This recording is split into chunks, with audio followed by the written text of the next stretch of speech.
चलो बात करते हैं अब गुलाब उद्यान की। बैरागढ़ के सीहोर नाके पर बन रहा यह गुलाब उद्यान ड्रीम प्रोजेक्ट है।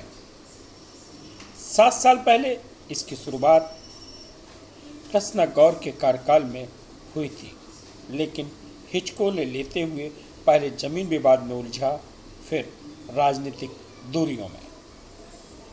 विधायक रामेश्वर शर्मा की रुचि लेने से इस पार्क को अब पर लग रहे हैं। पार्क का निर्माण लगभग पूरा है, हालांकि तारीख पे तारीख बढ़ रही हैं। एक बार फिर तारीख मिली है जनवरी महीने की। विधायक को उम्मीद है कि पार्क जनवरी में संत नगर को सौगात के रूप में मिल जाएगा। चलिए सुनते हैं क्या कहा विधायक ने।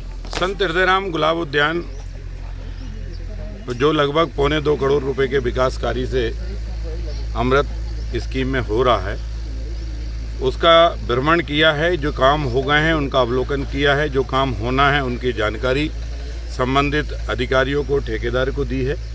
और चूंकि इस गार्डन को हमें जल्दी विकसित करना है, पहले तो ये कह रहे थे कि हम सितंबर में इसको पूर्ण कर देंगे, पर बीच बीच में बारिश होने के कारण हमने सितंबर के महीने को अक्टूबर में तब्दील किया। अब अक्टूबर को नवंबर दिसंबर तक तब्दील ले जा रहे हैं, लेकिन हमारी कोशिश है कि जनवरी तक ये बन जाए। और हम एक प्लान ये भी कर रहे हैं कि जो संत हृदयराम नगर है, इसमें जो जगह जगह चौक चौराहे पर प्रतिमाएं लगी हैं या अन्य जिन महापुरुषों की प्रतिमा किसी समाज को लगानी होती है, उनके वो पूजनीय वंदनीय होते हैं। महापुरुष तो सभी के पूजनीय वंदनीय होते हैं, पर वो चौराहे पर आप देखो तो 5 लोग खड़े होते, ढंग से माला भी नहीं डाल पाते, चक्का जाम हो जाता है, भगो भगो में लगा रहता है। तो हम ऐसे पेडिस्टल भी बनवा कर तैयार कर रहे हैं कि यहाँ पर वो प्रतिमाएं लगाई जाएं, समाज के लोग आएँ, वो बढ़िया अपने 150 लोगों को लाएं, खूब महापुरुष के बारे में जानकारी दें, भाषण दें, उनका चरित्र का बताएं कि क्या क्या उनने देश के लिए किया है, क्या क्या उनने समाज के लिए किया है, उनका योगदान भारत भूमि के लिए क्या है। और वो चाहें तो अपने लोगों के साथ यहाँ टिफ़िन पार्टी भी कर सकते हैं। यहाँ अगर आकर जो है धीरे धीरे मतलब अपने समाज की पिकनिक पार्टी भी कर सकते हैं, क्योंकि महापुरुष की प्रतिमा है वहाँ हर हमेशा मेले लगना चाहिए। लेकिन अब परेशानी ये है कि चौराहे इतने आबादी के दबाव में आ गए कि वहाँ मेले तो छोड़िए, जिस दिन उनकी जयंती होती है उस दिन ढंग से 5 मिनट खड़े होकर उनके बारे में भाषण भी नहीं हो पाता है। चारों तरफ से कांव, सीटी, पे ट्रैफिक जाम, पुलिस लगी है, इधर हटाओ उधर जाओ। तो हम चाहते हैं कि ये लगभग 100 हेक्टेयर से अधिक का पार्क हम लोगों ने लिया है और आगे चल के हमें इस संत नगर के चारों तरफ इस पार्क को घुमाकर बोरबन से मिलाने की भी स्कीम है। फर्स्ट, सेकंड, थर्ड, 4-5 फेज़ों में हम इसमें काम करेंगे। तो अब उस दिशा में हम लोगों को प्रयत्न जारी है। हमने आज संबंधित अधिकारियों को निर्देश दिए हैं और ठेकेदार को भी आग्रह किया है कि काम फास्ट करो, मजबूत करो और अच्छा करो। और ऐसा लगना चाहिए कि हमने जो पार्क बनाया है, तो अगर ठेकेदार अच्छा पार्क बनाएगा तो ठेकेदार का नाम का प्रचार भी होगा। लोग पूछते हैं किसने बनाया। जब कोई अच्छी चीज़ बनती है तो लोग ये किसकी बनी है ये नहीं पूछते, किसने बनाया ये पूछते हैं।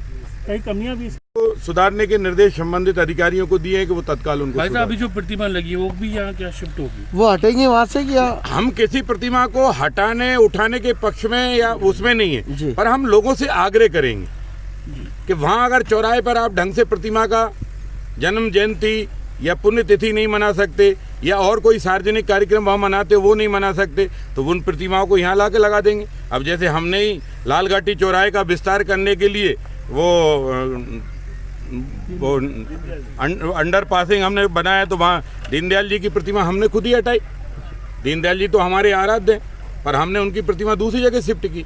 तो हम चाहते हैं कि महापुरुष, जब आपको किसी चौराहे पर बैठने में कान झंझनाने लगते हैं तो महापुरुष का क्या होता होगा? दिन भर में लाखों गाड़ियों के हार्न सुन के उनके भी तो कान झंझनाने लगते होंगे ना। उनको भी लगता होगा अच्छे उपासक हैं मेरे, यहाँ खड़ा कर जाते हैं, 9 महीने 10 महीने में धूल में रहता हूँ, एक दिन आके फव्वारे से नहला जाते हैं और माला पहन जाते हैं, मैं बैठे ही रहता हूँ। तो कम से कम ऐसी जगह हों जहाँ स्कूल के बच्चे भी हम बुलाएंगे। ये गार्डन और अच्छा, इसमें कुछ चीज़ें हम जो माननीय मुख्यमंत्री जी ने शौर्य स्मारक बनाया, कुछ शौर्य स्मारक के भी लेंगे। हमारे यहाँ तो EME सेंटर आर्मी का भी लगा हुआ है, अगर उनसे एक आध तोप फ्री रहेगी मिल जाएगी तो एक आध तोप भी यहाँ लगा देंगे। तो हम इसको अच्छा एक टूरिस्ट पॉइंट बना रहे हैं। आगे एक हम विसर्जन घाट की भी तैयारी ऐसा बना रहे हैं कि जिसमें ये अपना